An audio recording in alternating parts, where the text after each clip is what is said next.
بسم اللہ الرحمن الرحیم۔ آقی وائس کے معزز ناظرین، آدم علیہ السلام کی وفات کے بعد ان کے بیٹے شیث علیہ السلام نے ان کی ذمہ داریاں سنبھال لیں۔ اب تبلیغ کا کام انہیں کرنا تھا۔ ادھر قابیل جو نرم زمین میں جا آباد ہوا تھا، اس کی اولاد نے فتنہ و فساد اور سرکشی کی زندگی اختیار کی اور قتل و غارت گری کا بازار گرم کر دیا۔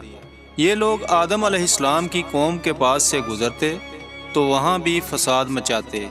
آج کی ویڈیو کا موضوع حضرت شیث علیہ السلام کی قوم کے حالات و واقعات اور قرآن کریم میں بیان کردہ قصص کا اصل مقصد کیا ہے۔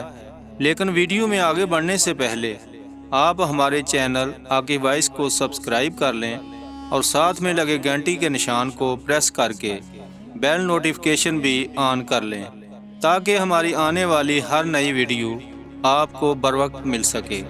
ناظرین، ابن عباس رضی اللہ تعالی عنہ سورہ الاحزاب آیت نمبر 33 کی تفسیر کرتے ہوئے فرماتے ہیں، پرانے زمانے کی جاہلیت کی طرح اپنی بڑائی کا اظہار نہ کیا کرو۔ اس وقت دو نسلیں آباد تھیں، ایک پہاڑ پر اور دوسری نرم زمین پر۔ پہاڑوں کے مرد خوش شکل تھے، عورتیں سیاہ فام تھیں، جبکہ زمین والوں کی عورتیں خوبصورت تھیں اور مردوں کے رنگ سانولے تھے۔ اب ابلیس نے اپنا کام شروع کیا۔ وہ انسانی شکل میں نرم زمین والوں کے پاس آیا اور ایک شخص کا غلام بن کر رہنے لگا۔ پھر اس نے بانسری شکل کی ایک چیز ایجاد کی اور اس کو بجانے لگا۔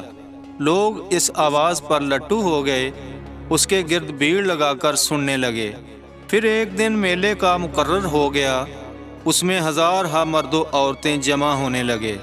اتفاق سے وہاں ایک دن ایک پہاڑی آدمی بھی آ گیا۔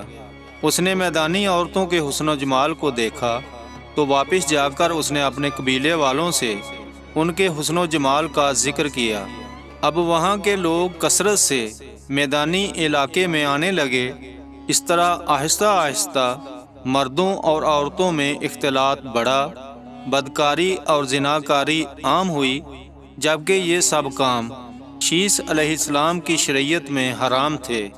یہ سب بیان کرنے کے بعد ابن عباس رضی اللہ تعالی عنہ کہتے ہیں، اللہ تعالیٰ کے قول کی یہی تفسیر ہے۔ قدیم جاہلیت سے یہی مراد ہے، کیونکہ ان لوگوں نے زمین میں ایک عظیم فساد اور انتشار برپا کر رکھا تھا۔ شیث علیہ السلام اپنی قوم کے لوگوں کو سمجھاتے رہے کہ وہ ان شریر اور فسادی لوگوں کے ساتھ میل جول نہ رکھیں، لیکن شیطان مسلسل انہیں ورگلاتا رہا، یہاں تک کہ شیث علیہ السلام کے ساتھ بہت تھوڑے لوگ رہ گئے اور قابیل کی قوم میں بہت اضافہ ہو گیا۔ لوگ یوں ہی زندگی بسر کرتے رہے، یہاں تک کہ اللہ تعالیٰ نے ان میں ادریس علیہ السلام کو مبعوث فرمایا۔ دوستو، آج ہم آپ کے لیے پیش کر رہے ہیں قصص الانبیاء۔ انسان کی فطرت میں کہانی یا قصے سے دلچسپی روز اول سے ہی پائی جاتی ہے۔ قصے کا لفظ عام طور پر کہانی یا داستان کے لیے استعمال ہوتا ہے، لیکن قرآن مجید میں انبیاء کے جو قصے بیان کیے گئے ہیں ان کی غرض و غایت کچھ اور ہی ہے۔ اللہ تعالیٰ نے انسانیت کا آغاز فرماتے ہی انبیاء کا سلسلہ شروع فرمایا۔ انبیاء اور رسل پیدر پہ آتے رہے۔ کہا جاتا ہے کہ رسولوں کی تعداد 300 سے زائد ہے اور انبیاء کی تعداد 1,24,000 سے زائد ہے۔ گویا اللہ تعالیٰ نے بنی نوح انسان کو سیدھا رستہ دکھانے کے لیے اتنی بڑی تعداد میں انبیاء اور رسل مبعوث فرمائے۔ قرآن کریم کے بیان کردہ قصے حقیقت پر مبنی ہیں، اس لیے دوسرے تمام قصص اور واقعات سے امتیازی حیثیت رکھتے ہیں۔ ان کا تعلق خیالات اور ذہن سے گڑی ہوئی باتوں سے نہیں، بلکہ وہ زمین پر واقع ہو چکے۔ انسانوں نے اپنی زندگی کے مختلف ادوار میں ان کا مشاہدہ کیا اور پھر یہ واقعات اس لحاظ سے بھی منفرد ہیں کہ عبرت کا باعث ہیں۔ قرآن کریم کے یہ قصے لطف اندوز ہونے کے لیے ہرگز نہیں سنائے گئے، بلکہ ان سے تو بنی نوح انسان کو سیدھا راستہ دکھانا مقصود ہے۔ یہ مقصد تھا کہ انسانیت عبرت پکڑے روز جزا کے بارے میں آنکھیں کھول لے۔ ان واقعات کو سن کر اور پڑھ کر اپنا رستہ منتخب کر لے۔ گزشتہ انبیاء کی امتیں جو بھیانک جرائم کرتی رہیں، ان سے اپنا دامن بچا لے۔ اسی لیے انبیاء کے حالات سے واقفیت از حد ضروری ہے۔ جب تک ہم انبیاء کے واقعات سے روشناس نہیں ہو جاتے، اس وقت تک قرآن مجید تک مکمل رسائی حاصل نہیں کر سکتے۔ کتنی بار سیدنا آدم علیہ السلام کا قصہ بیان ہوا، کتنی مرتبہ نوح علیہ السلام کا تذکرہ ہوا، اسی طرح موسیٰ علیہ السلام اور بنی اسرائیل کا ذکر آیا، فرعون کا واقعہ بیان ہوا۔ موسیٰ علیہ السلام اور فرعون کا ذکر تو قریب 70 مقامات پر آیا ہے اور مسلسل قصہ بیان ہوتا رہتا ہے۔ کتنی صورتوں کے نام انبیاء کے ناموں سے منسوب ہیں، لہذا جو شخص ان قصص سے لا علم ہے وہ قرآن کے ایک بڑے حصے سے محروم ہے۔